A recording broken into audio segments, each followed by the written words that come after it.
Ever finish a video or a piece of work, feel great about it for an hour or two, then let the feeling be taken away by the thought of, what's next?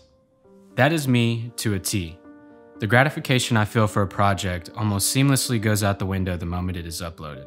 And it's so weird, all of this time and effort put in, waking up every day thinking about it, during my showers, in the middle of stretching, in the middle of my workout. I mean, it always seems to consume my entire life. Don't get me wrong, I love being so passionate about something that it's all I think about. But sometimes I'll sit there and daydream about how amazing the feeling will be once the video is finished and uploaded for the world to see, only to get to that point a week later and not feel that way at all.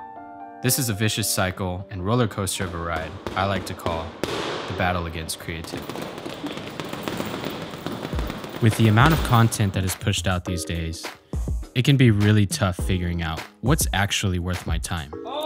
As if quarantine hasn't given us more time than we need.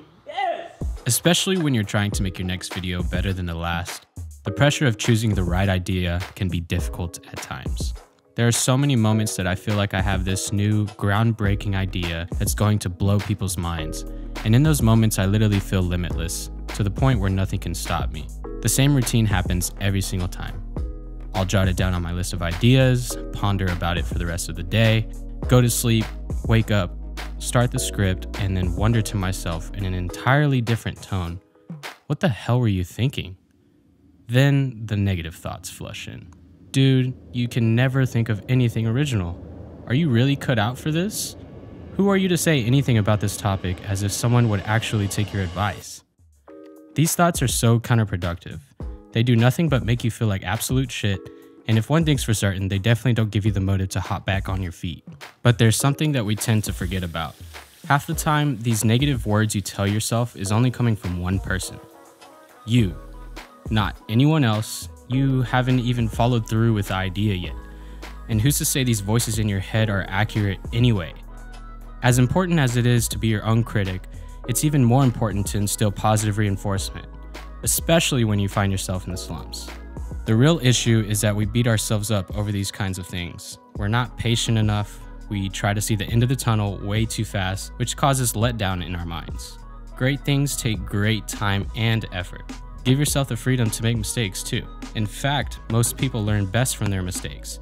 And if that's the case, then why is there such a negative connotation on making mistakes? Because we're afraid of how others will view us? Because we can't stand the thought of feeling like a failure? The real follow-up question to that is, who the hell cares? The key point in this scenario is that you're trying and continuing to try and improve. In other words, persistence is power. There will always be criticism. It's just kind of how the world works. But be careful whose opinions you allow to affect you. There's a quote that says, "Don't take criticism from someone you wouldn't take advice from." I love this quote because it's so true. I think the majority can agree that the only people we take advice from are the people closest to us. And if that's the case, why let another 100 plus randoms dictate our lives and how we feel about ourselves? At the end of the day, it's not about impressing others. It's not about how cool, smart, or talented we come off. It's about making an impact on somebody's life. That's what I will continue to tell myself on this journey, no matter what. Regardless if you sound stupid or not, trying is always better than not trying. And if you have a thought that sounds genius at first sight, it's probably because it is. Follow through and do your best to bring your ideas to fruition, because it's a good chance that there's at least one person out there who will find some value from it. I recently finished reading this book called Limitless by Jim Quick, and one of the biggest takeaways was this.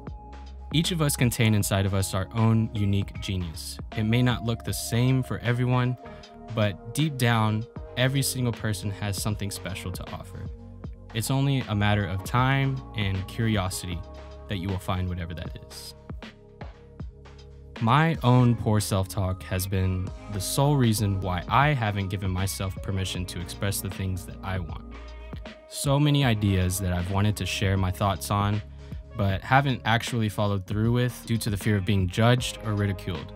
But again, none of this should even matter. The only reason you might feel this way too is because society has forced it upon us.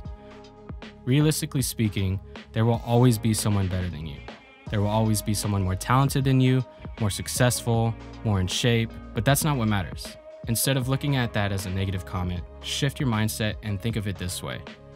If you were the best, that means there wouldn't be any room for improvement. And honestly, how boring does that sound? Social media plays a weird role because it's nothing but a comparison game.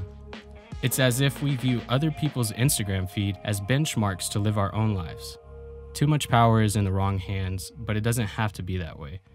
We live in a world where people try to tell you how to live your life, directly or indirectly, so don't let someone else make those decisions for you. My entire upbringing, I had difficulties expressing myself and using my own words. So as for me, I'm done getting in my own way, I'm done allowing poor self-talk, and I'm done worrying about what everyone will think about what I have to say. With all of that being said, find your flow, push aside the thoughts that are counterproductive, live in the moment and let your ideas come to life. But also at the same time, be proactive about it. These ideas won't just come to you, you have to work for it. So set aside time to just think and be alone with your thoughts. Contrary to popular belief, it's actually a good thing to be bored. It's something we should all practice more because sometimes the best ideas come to life when there's nothing going on, not any distractions, and no one else around. Just think about the amount of hours you put into watching Netflix. Okay, I know I'm equally at fault, so no hate whatsoever. But imagine if you used even a quarter of that time towards something productive. Like I said earlier, we each have something unique inside of us and something amazing to offer. It's just up to us whether we want to bring it to light or not. If there's anything I've learned this year, it's that mindset is everything. You can be your own worst enemy, but you can also be your own biggest supporter too. Which one will you be?